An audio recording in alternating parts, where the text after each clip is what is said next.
Good afternoon, everybody. Thanks for coming to this afternoon's Dean's Lecture. It's really a pleasure for me to welcome you and to see so many people here, some old friends and some new friends. Um, for those of you who haven't attended these before, you know that the primary function of a Dean's Lecture is to recognize people who have been promoted or appointed to the level of professor in our school. And this is an incredible honor. It's not easy to get appointed to the faculty here to begin with, but to amass the portfolio of work that merits promotion to professor is really a big deal. And the decision, as I always say, is not made by me or the A&P committee. It's really made by peers around the world who look at the nominees' body of work and send us their evaluations and their recommendation whether somebody should be promoted. So it's a decision that's much bigger than our school. So now's the part where I introduce the person who's going to give the lecture, and you all always know that person better than I know that person, but I'm gonna do my best. So Susan Sherman is one of the first people I met when I became dean of the School of Public Health, and she's a remarkable woman. So we're celebrating her promotion to professor in the Department of Epidemiology with a joint appointment in Health, Behavior, and Society. So a little bit about her background. So Susan got her Bachelor's of Art degree from the University of Michigan, which coincidentally is the university that has the #4 School of Public Health. But her BA was not in public health. It was in art, history, and literature. And then after living in San Francisco and working in AIDS service, she came back to the East Coast and enrolled at the University of North Carolina at Chapel Hill School of Public Health, which happens to be the #2, tied for #2 school, and got her master's in public health. She then came to the Bloomberg School, #1 School of Public Health, and received. You have to take pleasure in these things. And received her PhD in social and behavioral sciences, which was then a faculty in the Department of HPM, where she trained under Andrea Gill and Carl Latkin. So everybody who knows Susan knows that she does both qualitative and quantitative work, and works both domestically and internationally.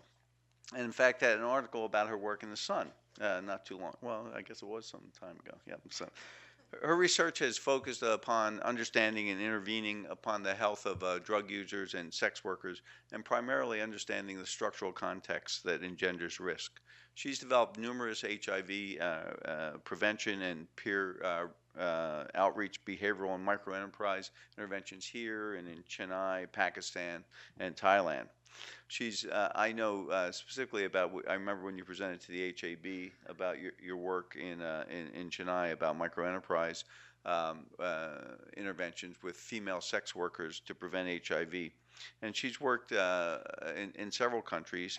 Notably, she's done HIV prevention projects in young Thai methamphetamine users, street children in Pakistan, and Thai injection drug users.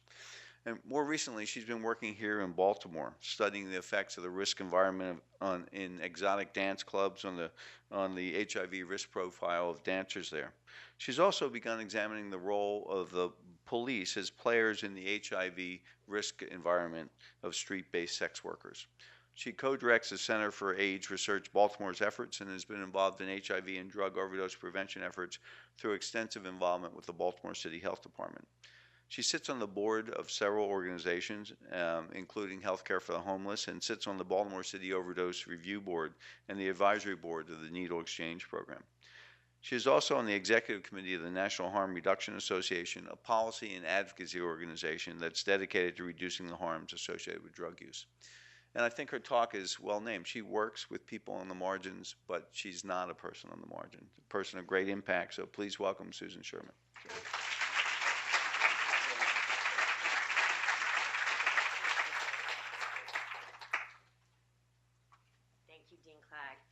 I was so happy this morning when Danny Fallon told me that we were still #1, because it would have put a really different mood on the talk today. So congratulations again, Dean Clegg. Oh, Lord, we all would have been very sad. All right, thank you so much for being here. Public health is unique in that one of its core tenets is to attend to the most vulnerable members of society, to understand their lives in order to enhance their health and well-being. I feel privileged to have truly found a career that weds my passion for social science and social justice, and this marriage is very well described in the words of Paul Farmer. The idea that some lives matter less is the root that is all that is wrong with the world. Through his work, Paul Farmer has eloquently distilled the connection between social inequalities and the role of health outcomes in vulnerable populations. He and others have shown that social forces such as poverty, illiteracy, are drivers of HIV among the most at-risk marginal populations. Sex workers are one of these populations. They've been central to the entirety of the HIV story for the past 30 years and continue to this day. I want to start my talk with the words of someone named Sissy Leahy, and I'll talk more about Sissy later. She was an exotic dance worker and sex worker in Baltimore for 20 years, and her life was documented in a film entitled Hearts in the Darkness.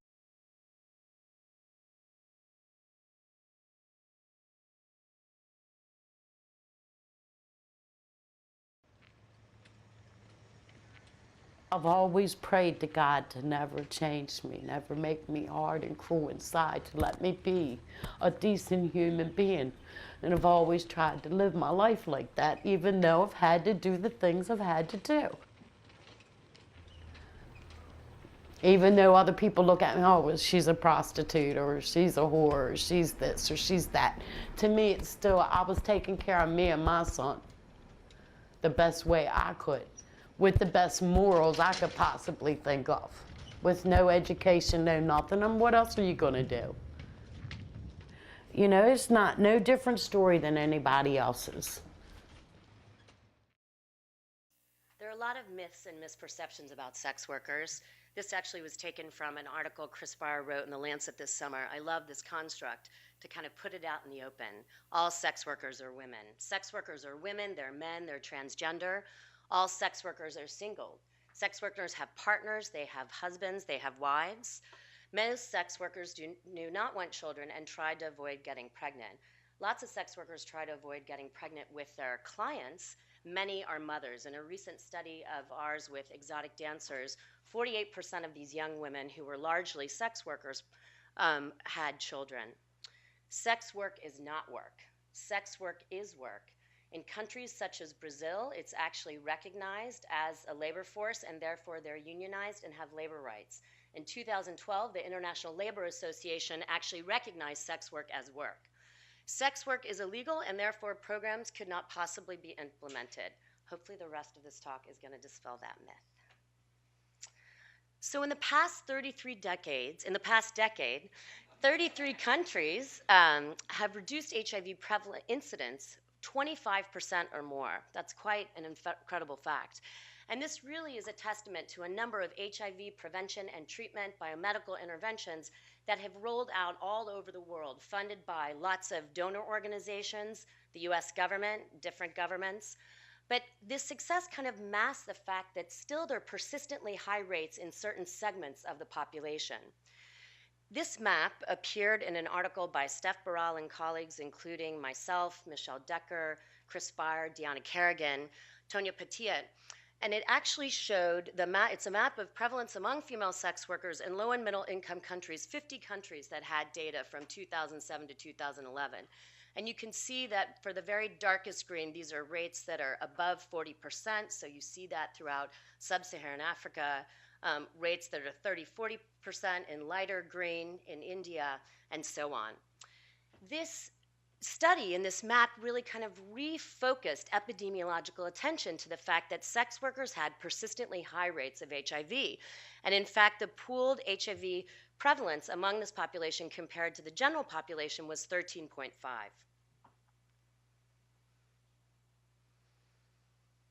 In thinking about the nature of sex work, quite frankly, the biggest risk factor, of course, is having unprotected sex. But as Sissy relayed, there are a lot of factors there at play and shape individuals' ability to minimize risk. My client pays for me not to wear a condom. Perhaps people are thinking more about their economic needs, feeding themselves, feeding their children, maybe their drug habits, and it's much more important to earn more money in the moment than to plan for a disease 5 or 10 years off. I don't feel comfortable talking to my doctor. People are so stigmatized in the healthcare setting or in other aspects of their life. They don't talk about the fact that they're sex workers, and therefore their doctors don't talk to them appropriately about their prevention needs. I was detained by the police for carrying condoms.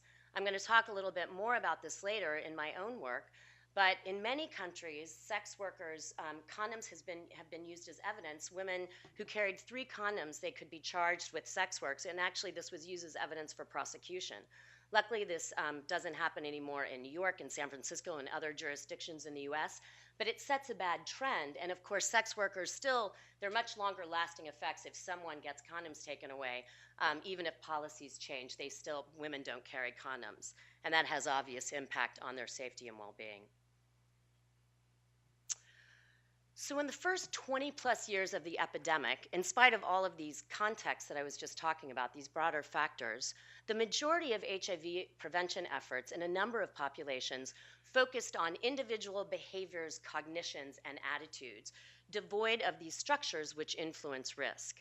So teaching people to use condoms without talking about the gendered power dynamics that might affect a woman's ability to use a male condom, or violence that could be a real threat to her if she asks her partner to use condoms. Not that individual behaviors are not important, but they're not sufficient. 2 early and very well-known examples of structural interventions. One is the Thai 100% condom campaign, which was a top-down government approach that happened throughout Thailand in the early 90s. And the second is the Sonagachi Project, which was a very different example, a ground-up sex worker organized in Calcutta, India. So the 100% condom campaign in Thailand, Ken Nelson and David Chilantano and Chris Beyer are very familiar with this. Much of their early career in Thailand was looking at the effects of this campaign in military conscripts and the general population. Thailand is really considered a global leader in its response to HIV. As a result of this early intervention, prevalence estimates started decreasing as early as 1996. In the early 90s, HIV was 30% of sex workers were tested positive for HIV, and 30% of all those infected were in fact sex workers. Having sex with a sex worker was a rite of passage for many heterosexual and probably not heterosexual men in Thailand before marriage. And so the fact that this epidemic was so high among this population really threatened the health of the greater Thai population. In 1990, Thailand established its national HIV sentinel surveillance by the Thai Ministry of Public Health, so they have good data that was on the backs of a great STD clinic, national STD clinics throughout the country. And the 100% condom campaign started in 1991, and it was national policy that mandated condoms be used 100% of the time in commercial sex establishments. On the supply side, you can see at the bottom this Durex condom, handing out condoms. Thailand produced its own condoms. This is the man who was responsible for, Dr. Michai, responsible for kind of spreading condoms throughout the Kingdom of Thailand. And you have to understand this is a country like many countries in Asia where people don't talk about sex. So the fact that there were handing out condoms on the street was really a change in social norms. And you'll see the effects of this campaign. There was a partnership, of course, that had to happen with the brothels because you couldn't implement something like this if the brothels weren't involved. And fines were waged against the brothels if it was found. If a man came to an STD clinic, they reported where they had had sex, what commercial sex establishment they were found. But a group of people who were missing from this story were sex workers. Sex workers were not a part of the design or the implementation of this 100% condom campaign. Of course, it was very successful, and it's estimated that close to 6 million HIV cases were averted through this effort. So like we like to do, we like to look at the data. These are prevalence estimates from brothel-based sex workers in Thailand, and from 1997, when the prevalence was 27%, in 2000 it was reduced to 5%, so that's quite a victory. But there's a postscript to this story. In a recent study that appeared in the International Journal of STD and AIDS, unexpectedly high prevalence estimates were found among female sex workers who sold sex on the street. 10 times higher rates of HIV in street-based sex workers compared to sex workers in regulated brothels. So this really speaks to the environments and differences in the environments where sex is sold. And I'm going to talk a little bit more about that later. Okay, so moving on to India. An equally renowned but distinct structural intervention is the Sonagachi Project in Calcutta, India. Sonagachi departs from the Thai example, as I said, in that it's one of the most largest and most sustainable examples of a community empowerment intervention that was started by sex workers for sex workers. That have taught sex workers. A number of organizations have been developed. Sex workers have advocated for themselves in the government with police, and they really have created great change in their community. The first cases of HIV were diagnosed in 1986 in a study of 102 sex workers in which 10% were positive. The physician who was responsible for that is Dr. Suniti Solomon, who's a long-term colleague of David's. Shruti Mehta works with her closely, and I worked with her for a time in Chennai. It is estimated that there are between 1 and 16 million sex workers in India, and in high prevalent states, HIV estimates have been 50 to 90%, so an incredibly high concentrated population in this population, and other populations as well. Women account for 40% of the HIV in India. Sonagachi, as I said, was designed by and for sex workers in collaboration with a doctor, Dr. Smarajit Jana, who was an Ethiopian, South Asian Indian who worked in the public health Ministry of Health. And he was an occupational health physician and believed that sexual health for sex workers was an occupational health issue. And this really departed from what people perceived in many places now, but for sure in that day. So he helped establish an STD clinic in 1992. And from that, a number of efforts developed. Peer outreach workers by older sex workers that really started to develop an identity and a voice for sex workers in Sonagachi. And by the way, I know it's listed here, but I think it's important to say there are 11,000 sex workers. I've read as many as 20,000 in this area of Calcutta. So this is a huge area, and of course they have many family members as well. It's a huge area. The part of Calcutta is actually called Sonagachi. Because sex workers were barred from borrowing money from banks, they started banking cooperatives. Because their children weren't allowed to go to schools, they started schools for their children. They were trained in political advocacy. And as a result, in 2000, the HIV prevalence estimate was 10% among sex workers in Calcutta, which is still high, but relative to Chennai, Bombay, and Delhi, with rates 50 to 90%, this was incredibly low. So both of these examples are interventions that target structural determinants that drive HIV. Structural determinants is defined as contextual factors that include social, political, economic, policy, legal, and cultural that shape patterns of transmission and acquisition, as well as subsequent consequences of HIV infection. This definition is taken from Kim Blankenship, who's done a lot of wonderful work on this. So what has emerged, there have been these practices, I've shown you a few examples from the field, but social scientists have begun to develop constructs to start to categorize and conceptualize structural determinants that affect HIV. And it's very complicated, as you'll see. Kind of the pathways are complicated, the measurement is complicated, but really tried to articulate what are these various levels and how they impact health. And of course, many people are familiar with Bronfenbrenner's social ecological framework. He was a social ecologist. We borrowed from lots of different fields to develop these kinds of frameworks.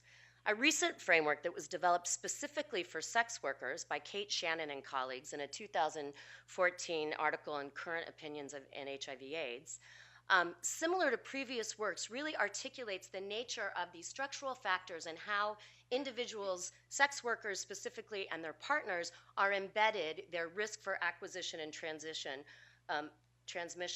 of HIV are embedded in that broader opportunity. First, most proximally, their partner and their dyad. So I mentioned a little bit about violence and gendered power dynamics. Next, their work environments, which I'm going to talk about some of my own work in this domain, looking at the physical, social, economic aspects of where women work, and also police, which plays a big factor. Positive influences, such as how women are organized. Are they empowered? Are there collectives? Are there unions? Going all the way up to kind of macro structural factors. Is sex work legal? Is sex work criminalized? So now I'm going to talk a little bit about my own work, focusing on the social economic opportunity of women involved in sex work. I want to say that the next few examples I'm giving are kind of alternative income options for sex workers. And in none of my work that I've done is the goal to get women out of sex work, but the goal is for them to have options. And often the interventions actually increase their ability to negotiate safer sex in their own lives. So one student, poor thing, came in my office and she said something about how great it was that I wanted to save sex workers. And 15 minutes later, on as why I don't save people, I think she got the point that, I don't feel it's my business to save. I think it's my business to provide opportunities like we were all given opportunities. Behind that jewelry is Danielle Germain, who's sitting in the audience. She actually came to Baltimore from Atlanta and worked with me and David. We were blessed to have her work on some of our Thai data, and the other job she had was helping direct this great NIDA-funded small jewel project, jewelry education for women empowering their lives.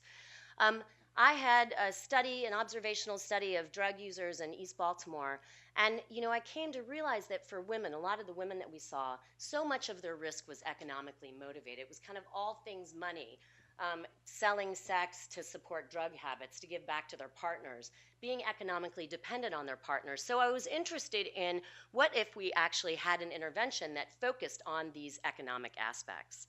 So Jewel was NIDA funded. It was a proof of concept study with the aims to examine the feasibility of training women to make, market, and sell beaded jewelry, and also to look at the effects of participating in such an endeavor on their sexual health and economic well-being.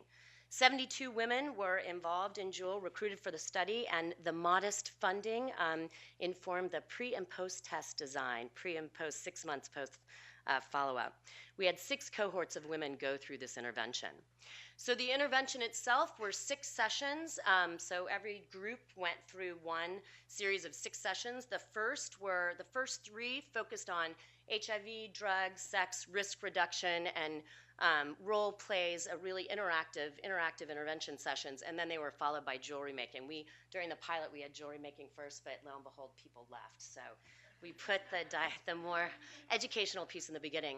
The 4th session was a quick learn on marketing, and it was amazing. These women, of course, were naturally marketers, much better than anything we could teach them, but it was kind of a matter of galvanizing those innate skills into jewelry sales that happened at the Johns Hopkins Outpatient Center. It was patient center. It was really nice. Jayhawk let us have sales every time. It was the closest we could get to here to having sales, and it was really nice. People received us well and kind of always expected us the next month. And then the last session was comprised of a graduation. Every Wednesday, we had open jewelry making sessions, and that was for anyone who had graduated. And I have to say, we had an average of 5 women at every one of those sessions. They were not paid to come to those sessions as they were the other intervention sessions, so it really showed to us that they were interested. Danielle can attest that there were some of the most interesting conversations at these sessions. To say that they were kind of modern sewing circles is an understatement. All right, so we were really happy in both the women's interest and, as I mentioned, the public's response to this work, to make jewelry. Women were adept at making jewelry. Almost everyone sold at least one piece. Jewelry sales netted $7,000. Now, that does not account for supplies, and we definitely learned never put out all the crystal beads on one day. No, it was really interesting. I mean, I don't have a business background, but it was really interesting to kind of learn. And a lot of these women actually were business savvy, so it was a learning experience for all of us. We had the sales, like I mentioned, in the outpatient center, and we also had some community sales. That first picture that I showed of Danielle was very early in the morning at the farmer's market, and we were the only ones there, so we didn't have another farmer's market sale. It was a little early for some of the women. And the median amount sold per person was $164. This is not to say we didn't expect that people were going to be able to live on $164, but you can't imagine what it was like for women who people didn't tell them that they made something that was beautiful that someone wanted to buy. And this was our argument, right, for the R01 that we submitted, that there really is, it's intangible, the kind of self-esteem and self-confidence that was generalized from being a part of this scheme. So they didn't buy it for Baltimore, but they bought that for India. So we never did a bigger study after this, although I'll talk a little bit later about some of the nonprofit that developed from this. And this leads to the health outcomes. So as I mentioned, it was baseline and 6 months follow-up, and we found significant reduction in women reporting selling drugs, injection drug use, daily crack use, the average number of sex trade partners per month, and a significant increase in consistent condom use. And in a multivariate model, in the presence of age, ethnicity, education, and baseline drug use, the more money women earned from the intervention, the fewer sex trade partners they reported at follow-up. So the study is actually still one of the only examples. It's the only example we found in a recent review by Caitlin Kennedy and colleagues. It's the only microenterprise example in the US and still one of the few in the world. There just aren't that many of these efforts targeting as HIV prevention for a number of reasons. So this basically begged for a bigger study. We were approached by YRG Care in Chennai, as I mentioned. Shruti Mehta and David Chilantano work closely with YRG. That's led by Suniti Solomon, the woman who first diagnosed HIV in India. And they were really interested. They had done work with David, an NIMH-funded study, and they had a number of sex workers, and they thought, oh, that's an interesting idea to think about developing some kind of economic scheme for the women. So YRG accompanied David to India. We had a really good week of focus groups with sex workers. They were very enlightening, talking about what kinds of skills. Everyone worked multiple jobs. What kinds of other jobs, what they were interested in. We looked all over markets to see the kinds of things that we could produce. The year was 2007, and San Francisco had just voted to ban plastic bags, and I like bags. So we had this idea that what if we made canvas bags? It's a skill that's really useful in India, in Chennai, because there's a really big tailoring industry, and so it was something that would generalize to other things, we thought. So NIMH funded this study, very similar aims to the Jewel study. The first is to examine the feasibility. We also had to have a product that would sell enough money to cover expenses of shipping these products to the US. So it was a little bit different. Women had to, and we were interested to see if women would enjoy working in a scheme where they had no interface with the customer. And even though we would send back quotes that were translated into Tamil, it's just not the same thing. So we had 100 women who were randomized into one of two arms. The aim is to look at the feasibility of this project and also the effects of this kind of scheme on women's sexual health and economic well-being. They were randomized into one of two arms, a 4-session intervention, HIV prevention similar to what I described in Baltimore, and then 4 sessions plus 100 hours of tailoring. And the photo shows some of our products. Up on the top, this was a wine bag we actually sold at the Wine Source, a very popular messenger bag, and some totes. And these are some of the industrial sewing machines that we bought. We bought 10 new sewing machines as a part of our project. So in terms of the health outcomes, they were similar. We were happy to find similar findings as we did in Jewel in this more rigorous study. Women earned an average of 33% more who were in their intervention compared to the control at 6-month follow-up. Their income from sex work was 40% less in the intervention compared to the follow-up. Their total percentage of income from sex work was less in the intervention compared to the follow-up, and they also had a significantly lower number of sexual partners.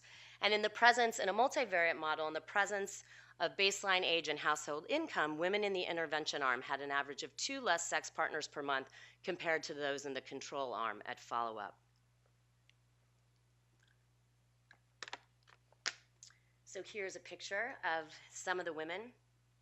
YRG and we had an eye for sustainability, both in the research enterprise, but also, we kind of wanted to continue to develop the market in the US for these bags. So we founded a nonprofit called the Pie Bags Foundation.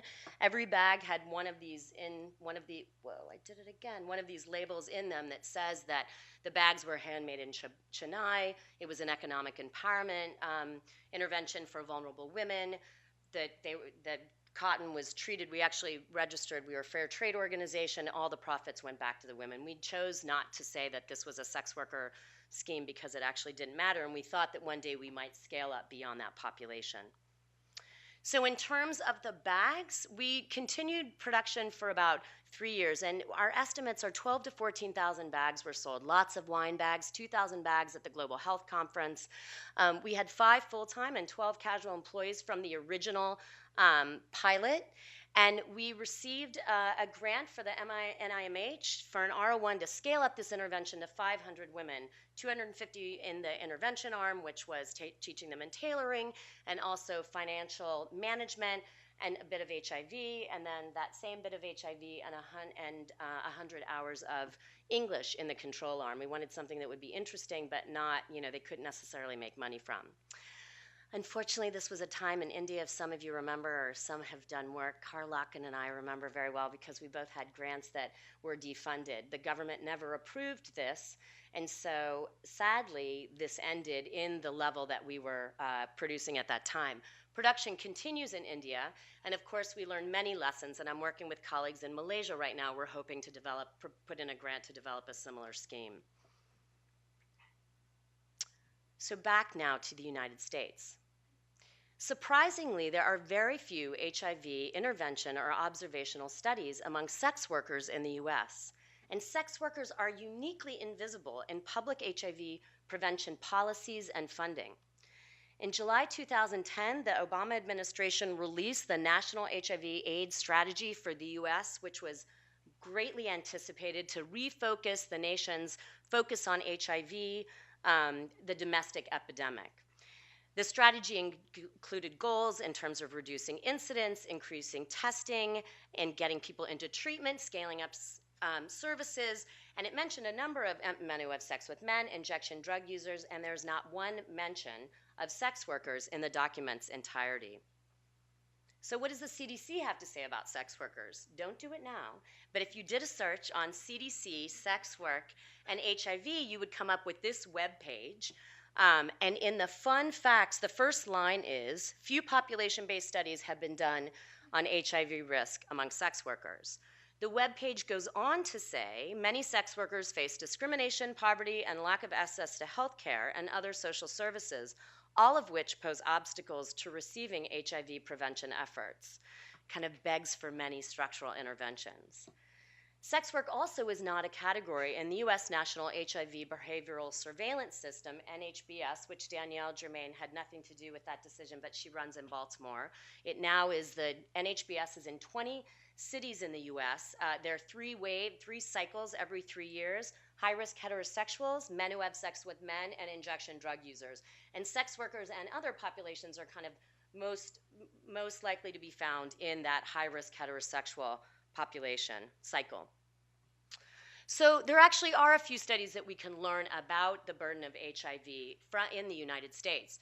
And among the sample of high-risk heterosexuals, we did an analysis from Baltimore in the 2011 data, and of the 28% of the women who reported ever exchanging sex in the last year, that's the very robust question that they ask in this national behavioral surveillance data, close to 8% were HIV infected. A similar analysis in New York of an earlier, bigger sample a few years earlier in the heterosexual cycle, 9% were HIV infected. The largest study of HIV among sex workers in the US actually occurred among women entering the 11 prisons in New York, in which was found through testing 8% HIV, 14% chlamydia, and 18% gonorrhea among these newly incarcerated women. So now I want to refocus you back to this framework, Kate Shannon's framework. And I'm going to talk to you a little bit about the work environment, the physical, social, policy, economic features of environments. I've done a series of studies with exotic dancers, with Jackie Jennings, John Ellen, Carla Zalea, Kat Footer, Meredith, Sana, they're all right here, and Wendy Davis. People have really, I have to say, it's very interesting work, and not for necessarily the reasons that you would think. So in 2008, a woman convened a meeting. It was a patient of a psychiatrist at Maryland, a colleague of mine, with the head of the needle exchange at the health department and myself. And there was a woman there who was a patient of his. She had danced on the block. She was a dentist's wife from the county who developed a fentanyl habit, and 5 years later was dancing on the block. And she literally drew a map, and I'm so sad I don't know where this piece of paper is, but she drew a map of all of the clubs, all of which really are still there, one closed since when we started working, and talked about the demographics, the ethnic composition of the dancers, of the staff, of the clients and what drugs were used in these clubs. And pretty quickly, that was in February. In May, the needle exchange started exchanging syringes one night a week, which continues to this day, Thursday nights. And those services have expanded to include reproductive health as well as overdose prevention. I have to say, as Dean Clegg said, I've worked in lots of different places in the world, and there's something about being close to home. It's a really intense work environment. I am so blessed by phenomenal colleagues and amazing students and staff. Steve Hutner, who is the project coordinator of our current study. It's just a very intense place to work for many reasons. It's not a particularly happy place, particularly these clusters of clubs on the block. So we conducted these studies in 2008, a quantitative study for free with the health department, and then a qualitative study funded by NIDA. And we found high rates of selling sex, of using drugs, and then the later qualitative work, we started to articulate the nature of the work environment of these clubs. So that fueled NIDA funding a study to examine the nature of the risk environment and how that engendered HIV risk among the dancers. So why exotic dance clubs? I mentioned the block. You know, it's 1.5 blocks long. It used to be 4 blocks long back in its heyday. It's located very close to where we're sitting right now, and even closer, like 30 steps from City Hall, the Department of Housing, the Central Police Station. And oddly enough, in our recent work, the police are some of the men that the women feel most comfortable with because they walk them every night. They shut down the block when it's closed, and they walk them back to their cars. In terms of its HIV significance, it's a concentrated geographic space, so disease can spread quickly depending on the nature of the behaviors happening in that space. And also, interventions could really have go a long way because it could be targeted. We estimate just in the block, not in the broader. There are 36 exotic dance clubs, by the way, within 36 miles of the center of Baltimore City. We've worked in 26 of them. We estimate the size of the population to be around 500, and there's a high turnover in a certain segment. In both our earlier work and our current work I'm going to describe, about 20% of women last a month. 80% are there an average of 4 years. So there really is a split, and we were very interested in who stays and who leaves and why, and what they take with them when they leave, and how are you able to stay in this hard work environment. So as I mentioned, we recently completed, actually last week, we completed follow-up, and we're still continuing qualitative follow-ups for a NIDA-funded study to quantify the nature of the risk environment. We went into 26 clubs. We had 65 items, and which populated 4 domains of a measure of the risk environment, the economic, social, drug, and policy domains. And from that, we created a list of those clubs, and in order from high to low, working our way into the middle, we went and recruited new dancers, women who had danced less than 3 months, from the clubs to understand, to do baseline and 6-month follow-up to understand the nature of how they got there and how long they stayed.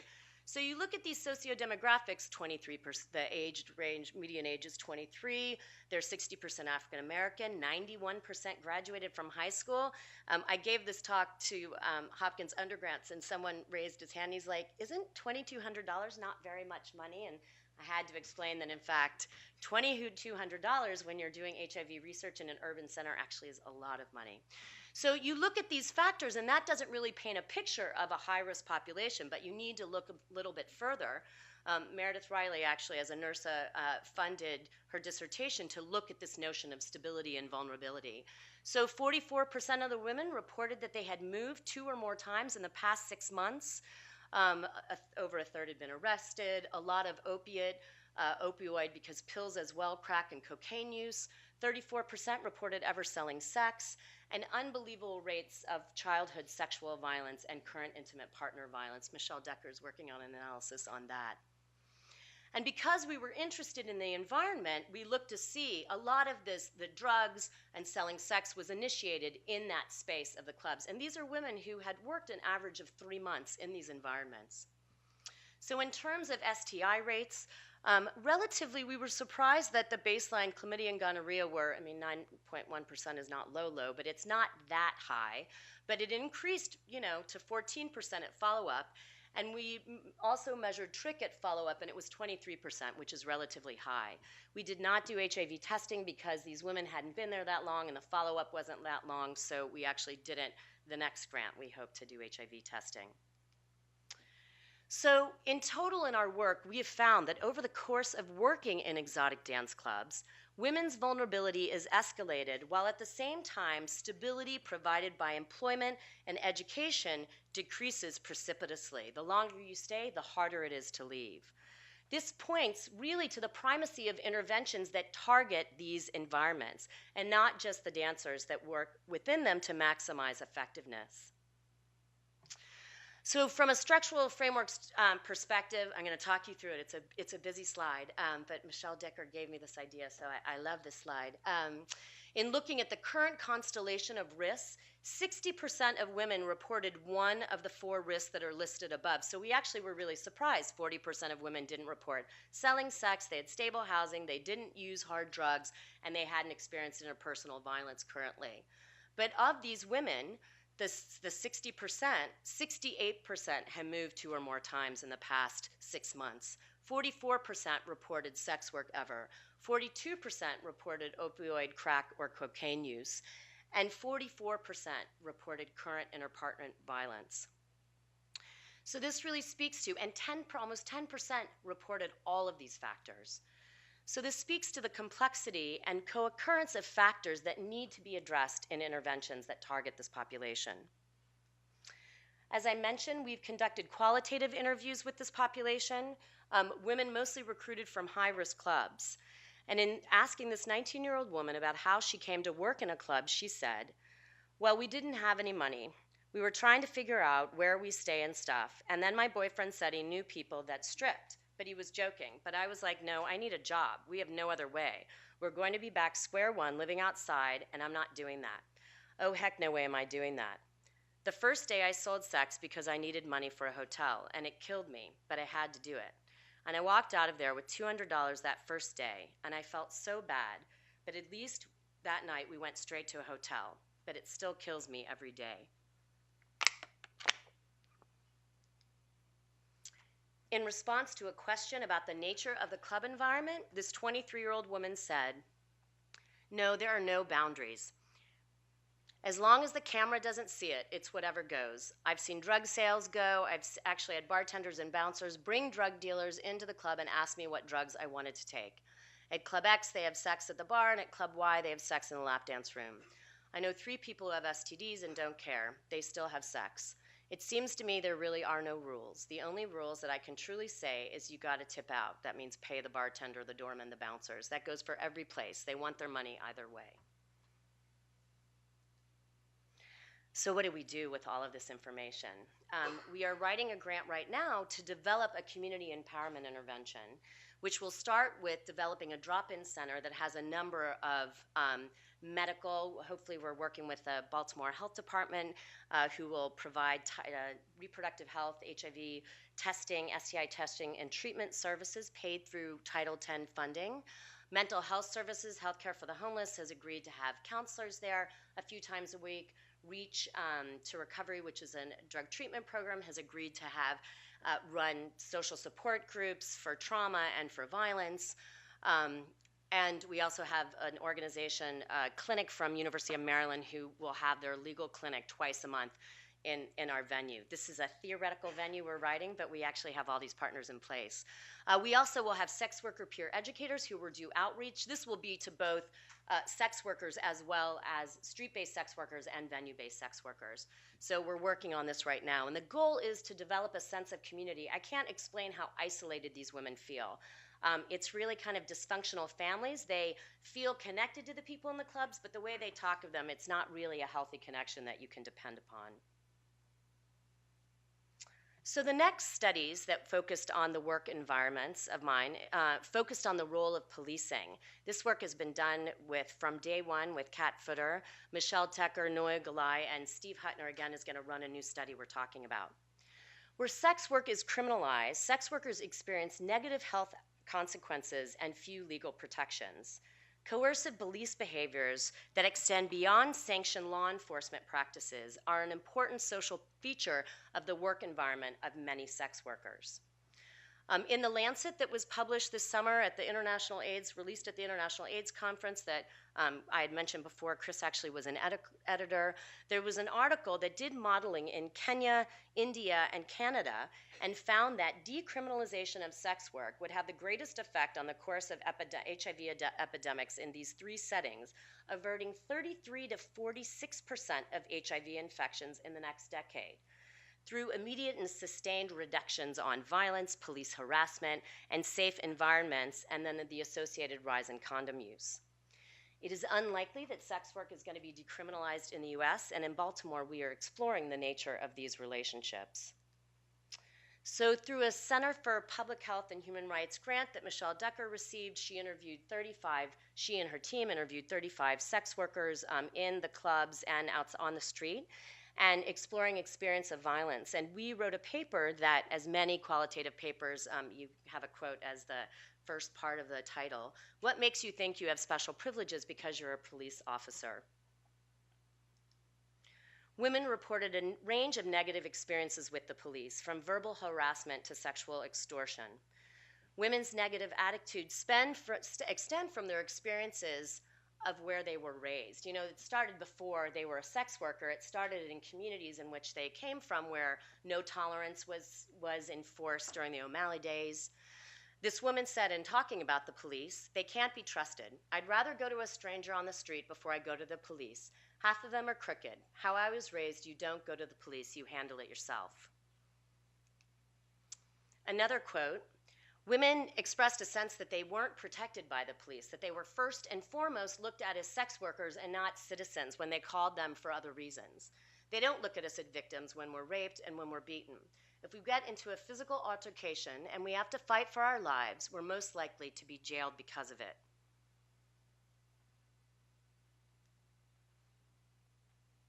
"I've been raped and I've been beaten and I've been on drugs. I've been propositioned by police. I've traded my freedom and drugs from police for sex."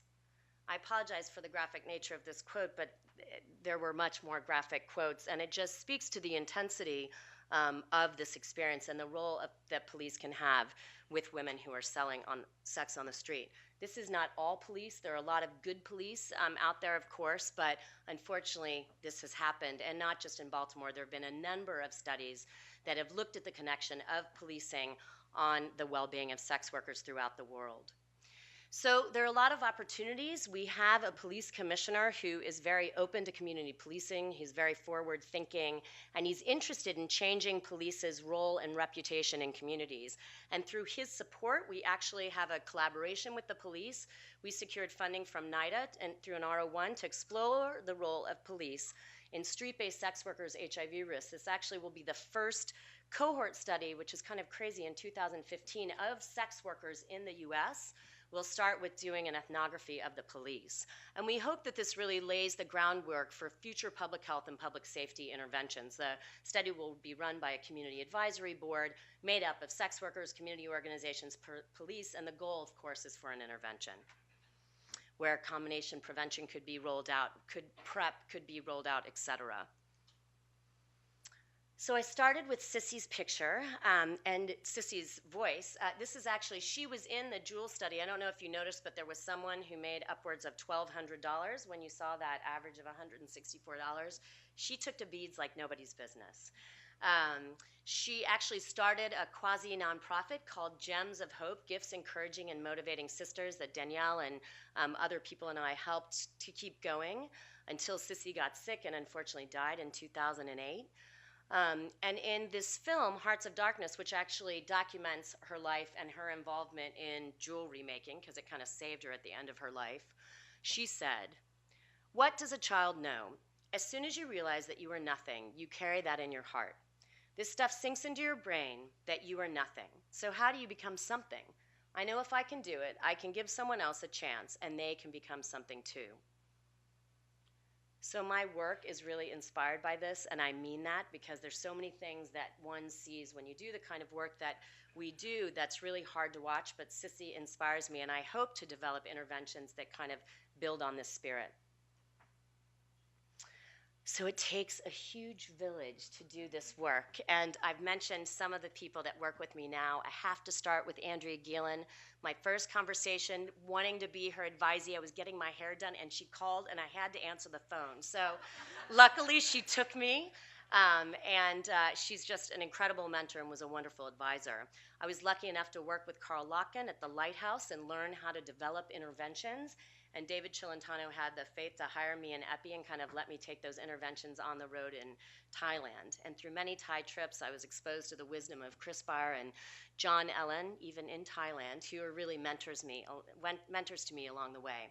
And I've mentioned a lot of the people who've helped me. You know, it really does take such a tremendous amount. We're so lucky here at this #1 School of Public Health to have so many gotta mention it again, to have so many phenomenal faculty and graduate students. And I'm looking at them, I just work with some of the most phenomenal graduate students who are as committed to the work that I do as I am. And of course, it also takes a family. Little ones and a big one. The little ones aren't here, but Steve is here, who support me for my many hours of work at night after everybody goes to bed. Thank you.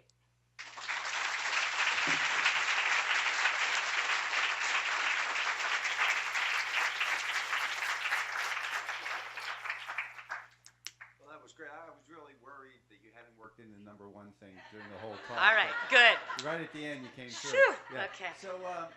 So the issue of decriminalization of sex work, what's happening, not that I'm asking you to do this, but on the advocacy side, is there an advocate for that position other than those of us who So write they're about it? actually, well, you know, Canada has decriminalized, of course. Canada does so many sane things ahead of us. And so we have a model up north. Shout out to the Canadians. Sorry. But we actually recently, Kat and I met with a woman who's in the Mayor's Office of Criminal Justice, someone who's worked in public health, and there is an understanding that that could be something that would be really effective. I mean, basically, they're brothels. And I am hit with this occasionally that they're right there, and everyone knows it. So we're hoping we're going to give a talk at the health department, and we're hoping that that will drum up some advocacy. We've invited people from that mayor's office to start having meaningful conversations about this. For sure, the police, we've been in community meetings where actually the community just wants to kind of run all the sex workers, particularly transgendered sex workers, out, and the only sane people in the room are the police saying we can't arrest ourselves out of the problem. There has to be something else. So we're hoping our work will add to that effort. But just one more question but in those areas in the U.S. where it is legalized, have people only outside of Nevada. Yeah. So, but have people looked at health outcomes there? You know, it's a good question. It's a really different composition. The population is different, and there aren't studies with the comparable rates of STIs for sure are lower. Mm-hmm. So yes. So over there, Becky. I was wondering. I was wondering if you get any pushback from the club owners for really getting in their business and in their money stream. Steve, have you ever gotten any call from any club owners? No.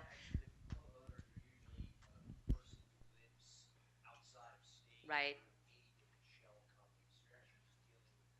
Right. It's the management sometimes have issues, but no, it's really amazing. I mean, in all the times, 2008, 9, and then the last 2 years that we've been in the clubs, I can't tell you how great the staff are. And that they meld in, so to speak. Mostly women. We had 2 male staff, but mostly women. And people know that they work for Hopkins. They know we're doing a study on health. We were only kicked out of 1 club. So it's all how you approach any situation. We weren't perceived as threatening. You know, we're not bringing in lawyers. We actually did have a lunch and learn with a lawyer, down in one of the clubs because we wanted to do some. It was just so desperate. We just felt like we wanted to give back while we were doing this observational study. And, you know, somebody let us have this in their club. So it wasn't like we were organizing them to sue, but we haven't had any pushback. Yes. Jim? Hi, very nice talk. It was terrific. Thank you. I noticed, though, you know, in the questions about the police, that the ages of the women that were responding to those were older Yeah. than the ones where you showed before. So That's a was that by chance? No, was that's that a good. So that sample was not random. The sample of women on the street, neither were in the clubs, but I think that they were probably a little more. Our exotic dance dancers, they were women that were new dancers. So they were by nature younger, right? The women recruited from the clubs. The women, though, who had some of the most egregious interactions with the police were older, so they had a longer time to have those interactions. And interestingly enough, they were mostly African American. There definitely was a racial dynamic that seemed to be going on, even with black cops. But I think street-based sex workers, the ones that were in that study, happen to be older, and we'll have a much better idea with this new study when we're going to have 250 women to see where age plays a role. Hi. I was wondering if, with the qualitative work from the EDC study, if you've been able to see any differences in terms of the women who have left versus who have stayed in the clubs, as you've kind of gone through, because you mentioned, that big break. Right. So Rada actually was one of the students who collected data in the clubs. Rada actually worked on the study, the quantitative part of the study. I haven't analyzed, really I'd have to kind of ask Kat and Meredith and Sana who collected the follow-up. It's interesting, we found that women have left. They're in drug treatment, they're escorts, they've moved out of the state. I failed to mention, I'm gonna just say we have an 80% follow-up rate with these very vulnerable women, which is phenomenal, of the 117. And we interviewed someone and the day after she gave birth in the hospital because we knew she was at Bayview. So she apparently wanted us there. But a lot of women have left. We found about 20% of the women have left. That's where that number came from. We haven't analyzed the follow-up data yet, the qualitative data, to understand the nature of that. So hi, Susan. Thanks so much. And I thank you for bringing Sissy's voice here and so far forward.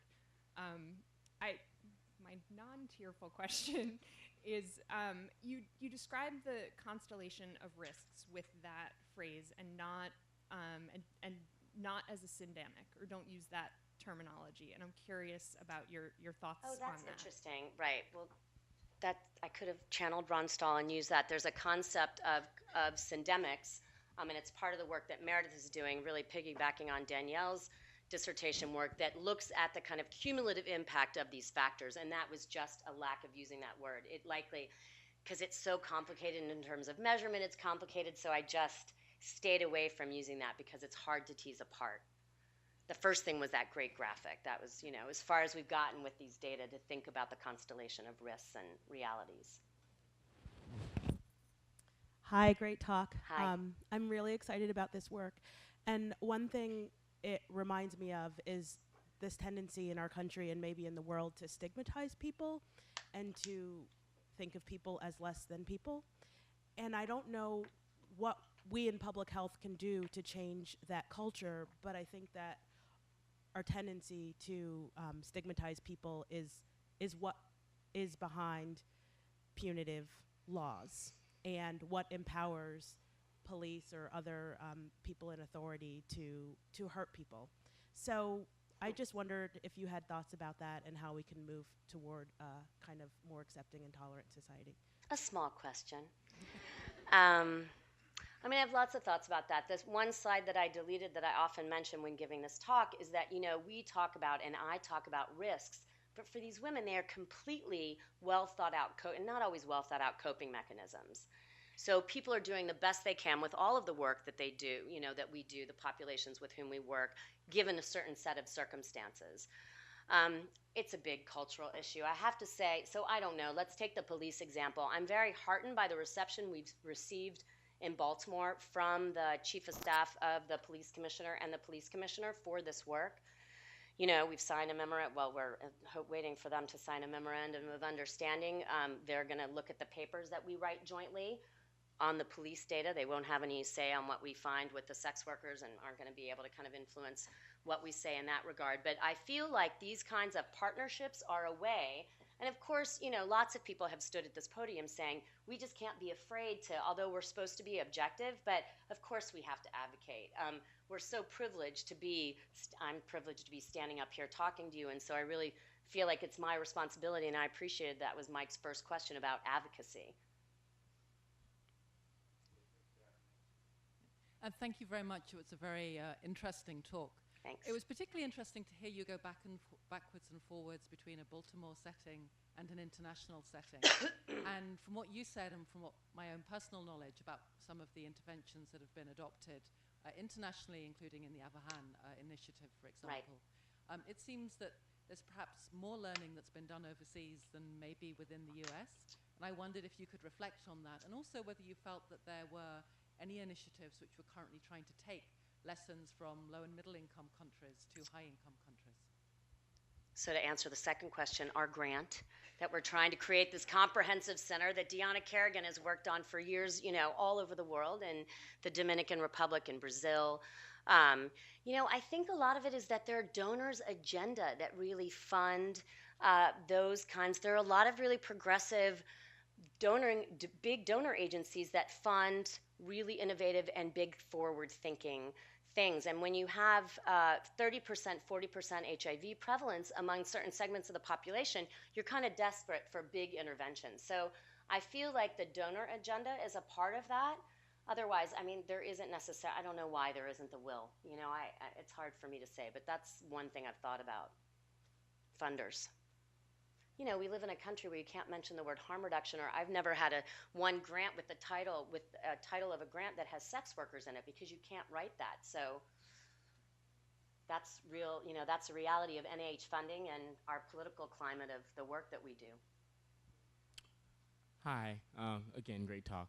I was just wondering if you could elaborate a little bit more about the finer points of the partnership with the police department. I'm thinking right now about, I just came from Boston, and the ACLU there did a study with the police department on targeting black and brown bodies, especially men, and the various levels of pushback that they got, even though there was a cooperation, was really intense. Like, there were things that they would give them only certain dates of data. They would give them data that they didn't give them the coding system used to understand the data. So it was very kind of hostile, like we're doing it for PR perspective, not really to actually get anywhere. Right. I was wondering, how did you, what is your... So we're just starting. Like I said, we don't even have a signed memorandum of understanding. We actually are going to go out with them a lot. We're doing an organizational ethnography with them. We're going to do 45 ride-alongs. We're doing walk-alongs. We're doing in-depth interviews. So we're going to see them in action firsthand.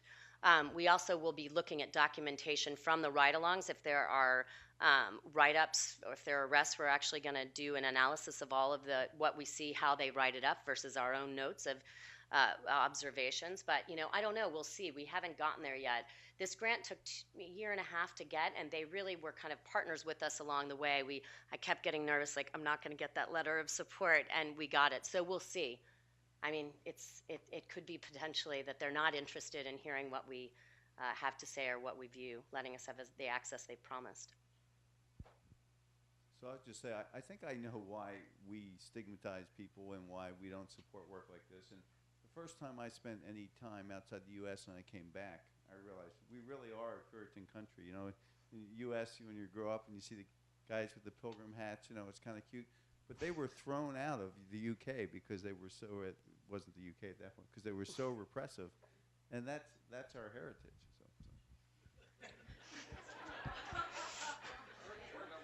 Yeah, thank God. So you noted earlier that not all sex workers were female. What prompted your decision to focus on female sex workers versus the gamut? Calling me out, that's good. No, that's good, that's good. No, I appreciate that. So we actually are going to do work with transgenders in this new study, and I'm sorry I failed to mention it. The work that informed that work was with female sex workers. You cannot talk to police or neighborhood organizations in Baltimore without them mentioning transgender sex workers in the most kind of horrific and disparaging way. Male sex workers are another it's a whole separate thing. There's a lot of work in Baltimore with men who have sex with men. Lots of people in this room do this work. So we really feel like that's separate. But we will include transgenders in this new work. Are prevalence rates of HIV between men and women, male and female sex workers, are they comparable? No, because for example, in Baltimore, you have 40% HIV among young, African-American MSM. So naturally and nobody knows the estimate among women, but I doubt that it's anywhere close to that. So I think is that a question back there? Okay, Becky, maybe. Last question. And then, we'll make that the last question so we can go out and celebrate. Thanks. I was just curious about the choice, the intervention, the drop-in center developing when housing seems to be the single most noted risk factor across Yeah. all 4 groups. Thank you for that. Everyone reads. It's good to know that everybody reads the slides so close, listens to you. And I know him, but I did not plant that. So that's a really good point. We hope to have, we're going to have a case manager, and housing referrals are going to be a part of that. I didn't mention we're also trying to develop an app where we actually give women, like a phone app, where we give women all different resources, and housing is one of the first things. Some of our staff actually spent an hour trying to find a woman a bed, and it's like, this woman is, the staff member is a lawyer and has an MPH and couldn't find a bed for this woman because it's such a complicated, one of our exotic dancers, it's such a complicated system. So that will be attended to. It's one of the things that we'll focus upon in the center, but it's not we're not doing a housing intervention. So 311 might be helpful. Right. Yeah, so, okay. Well, did you call 311? Yeah. No, she did. Okay. So thank you. So great talk, and you can tell by the questions that people really were impressed and enthralled by your work. So we have a little reception outside. Let's go out. We can celebrate both being number 1 and thank you. And